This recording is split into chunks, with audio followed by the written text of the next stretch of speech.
She was never meant to exist, but when Weyland-Yutani fused human and xenomorph DNA, they created something far worse than a queen. She became smarter than the drones and stronger than the warriors, even more strategic than any queen before her. This is the Human-Xenomorph Queen, a terrifying hybrid that rewrote the rules of the hive, and we're about to uncover how she was made, what sets her apart, and why she might be the greatest threat the galaxy has ever known. Now, xenomorphs are living weapons born from parasitic implantation, which is a brutal process where a facehugger latches onto a host, implants an embryo, and that embryo violently bursts out, tearing through the host's chest. The result is a new xenomorph that inherits some of the host's physical traits, whether that's human, dog, or something else, making each one uniquely adapted and even deadlier. For example, the dog xenomorph from Alien 3 has a sleeker quadrupedal form that's perfectly designed for speed and stealth, all thanks to the host's DNA shaping it from the inside out. They're fast and stealthy and practically unstoppable, and their blood isn't just acidic, but a powerful corrosive acid that can burn through both steel and flesh, and even armor plating. Plus, their razor-sharp claws and inner jaws let them tear through almost anything. Their survival instinct is insane, and some say they're like a perfect storm of animal cunning mixed with alien ruthlessness. If one of these things is hunting you in the dark, then you're already losing. But don't think they're just mindless monsters. Xenomorphs follow a strict biological hierarchy, and at the very top is the queen. She's not just bigger and scarier, she's the hive's core, laying every single egg and sending out chemical signals to coordinate the swarm like a ruthless general. Scientists believe she uses pheromones mixed with subtle vibrations to control everything from drones to warriors, all working like clockwork under her command, and without the queen, the hive falls apart with no new eggs, order, or future. Still, the queen isn't just some dumb beast, she's fiercely territorial and surprisingly intelligent, always thinking a few moves ahead when it comes to defending her hive or hunting prey. In some cases, she's been known to set traps or ambushes that shows a level of cunning you wouldn't expect from an alien. But somewhere along the way, Weyland-Yutani figured the classic xenomorph just wasn't enough. They wanted to take things further by mixing alien biology with human genetics to create a new kind of weapon. That is, something that could think and adapt and even maybe outsmart its enemies. And that's when everything changed. Moving on, this fusion wasn't just some random freak accident. Behind the scenes, Weyland-Yutani was playing God again. On remote worlds like LV-223, yes, the same place where the engineers secretly got exposed, they ran secret labs far off the official grid. There, scientists were tinkering with DNA by mixing xenomorph biology with human genetics and aiming not just to make something stronger, but something controllable. They dreamed of a living weapon that had the raw power and lethal instincts of a xenomorph, but with the cunning and reasoning of a human mind, something that could outthink its prey as easily as it could shred it apart. Every trick was on the table, from cloning to replicating DNA to genetic splicing to mixed traits to forced mutations to push the biology beyond its natural limits. They threw everything at the wall, and many experiments ended in disaster with grotesque failures that didn't make it past early stages. But then, one finally worked. The result was a queen, but not just any queen. She was better than any before her, but what really set her apart was her brain. This hybrid had human-level intelligence fused with alien instinct, and she wasn't just a hive leader, but was also a strategist and manipulator capable of planning complex attacks and even adapting her tactics mid-fight. And that's when everything started to spiral out of control, because once this hybrid queen got loose, there was no putting her back in the cage. Now, let's talk about her influence on the hive. This wasn't your typical swarm anymore, and the hive started moving like a single deadly unit.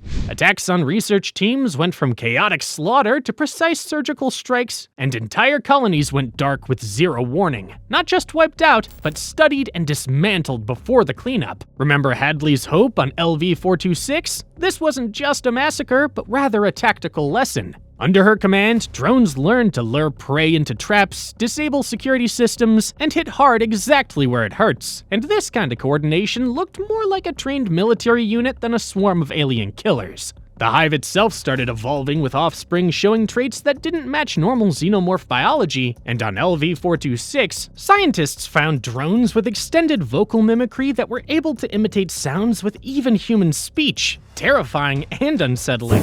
Others developed enhanced reflexes with stronger bone plating or unusual new abilities like partial invisibility or maybe wings for short bursts of flight. There were even rumors spreading through the scientific community and field operatives about entirely new castes emerging within the hive, with mini-commanders that could issue orders and organize squads independently with no queen nearby required. It soon became clear that this wasn't just a simple mutation, as the human DNA in the hybrid queen was acting like a viral agent that infects and upgrades the hive at a fundamental level, rewriting genetic codes and altering instincts. And Weyland-Yutani had no clue how to stop it, as this wasn't just another weapon gone rogue, but was a queen rewriting the entire xenomorph blueprint.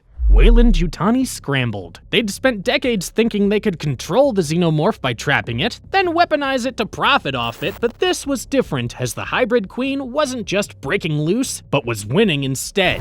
Entire research sites went offline, including places like Beta 9 and LV-223, and Outpost Hexa on Fiorina's moon, with surveillance teams sent in to investigate, not reporting back, and the footage they recovered showing something terrifying. A hive that had outgrown its nest and was spreading in ways no one predicted.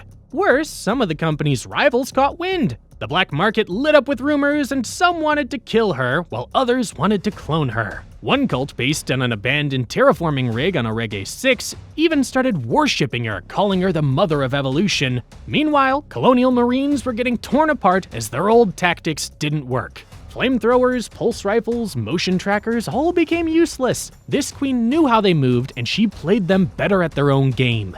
Suddenly, Weyland-Yutani wasn't asking how she could be utilized, but instead how they could survive her wrath. Outside human space, other species were watching. Civilizations that once ignored the xenomorph threat suddenly took notice. The hybrid queen wasn't just another outbreak, but was changing ecosystems, disrupting planetary balances, turning uninhabitable worlds into breeding grounds.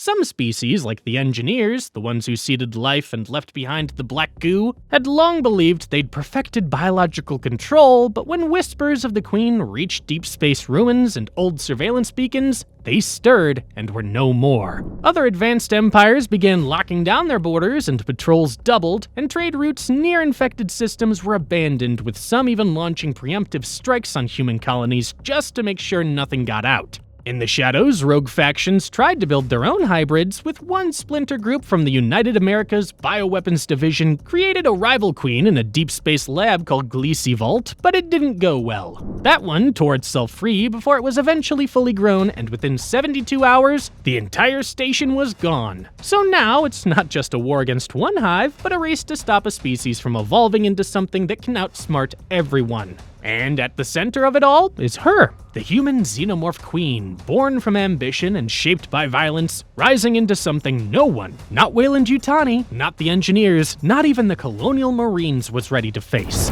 As she grows, this queen doesn't just stick to the hive's usual instincts. Thanks to her human genetic influence, she innovates. Rather than only spawning the standard drones and warriors, she produces hybrid variants with specialized abilities, some with chameleon-like camouflage inspired by the Predator crossover lore. Some with chameleon-like camouflage inspired by the Predator crossover lore, others spitting enhanced acid with corrosive effects that can melt through powerful armor, a trait hinted at in Aliens vs. Predator Prey comics. Some even develop wings echoing the Queen's Guard variants seen in Aliens Colonial Marines Tactical Manual. With her influence, her offspring have gained tactical thinking and operate in coordinated squads, a level of strategy hinted at in the Aliens Hive comics, where drone behavior evolves beyond instinct into actual battlefield coordination. Even more disturbing, the queen seems to communicate beyond pheromones, and scientists speculate she uses a form of psychic hive mind, a concept introduced in Alien Resurrection, where Ripley's clone briefly connects mentally with the xenomorphs. This telepathic link allows swarms on different worlds to synchronize both attacks and retreats and ambushes with deadly precision.